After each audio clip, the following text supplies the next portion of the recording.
बिस्मिल्लाहिर्रहमानिर्रहीम। अस्सलामुअलैकुम। A1 TV के साथ में हूं अनम नकवी। सबसे पहले न्यूज हेडलाइंस।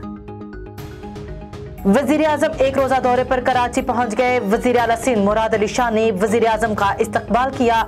वजीर आजम पाकिस्तान नेवल एकेडमी में पासिंग आउट परेड में शिरकत करेंगे। वजीर आजम शहबाज शरीफ बेनजीराबाद भी जाएंगे। महंगाई का नया तूफान, एक हफ्ते में मजीद 32 अशिया महंगी हो गई। विफाकी इदारे शुमारियात का कहना है कि प्याज, दालें, ऑयल की कीमतों में इजाफा हो गया। महंगाई की शरह बढ़कर 28.05% तक पहुंच गई। 4 अशिया की कीमतें कम हुई और 15 अशिया की कीमतें मुस्तहकम रहीं। जमात इस्लामी का ट्रेन मार्च रहीम यार खान से शुरू होगा। अमीर जमात इस्लामी सिराजुल हक मार्च की क़ियादत करेंगे। सिराजुल हक ने गुजरात में खिताब करते हुए कहा, गरीब भूख से मर रहे हैं और बच्चा बच्चा मकरूज है। 5 करोड़ पाकिस्तानी गुर्बत की लकीर से नीचे हैं। सियासतदान 75 साल के बाद भी पाकिस्तान को बचा नहीं सके।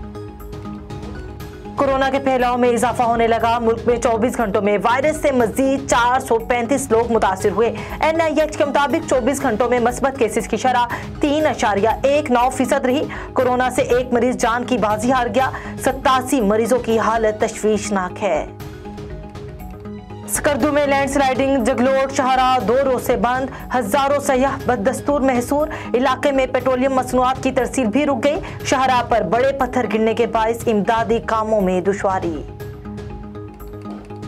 बरतानिया की हुक्मरान पार्टी को 2 ज़िमनी इंतखाबात में शिकस्त। कंजर्वेटिव पार्टी के अरकान ने वजीर आजम बोरिस जॉनसन से मुस्ताफी होने का मुतालबा कर दिया। वजीर आजम बोरिस जॉनसन का मुस्ताफी होने से इनकार। ज़िमनी इंतखाबात में 1 सीट लेबर पार्टी और 1 सीट लिबरल डेमोक्रेटिक के हिस्से में आई।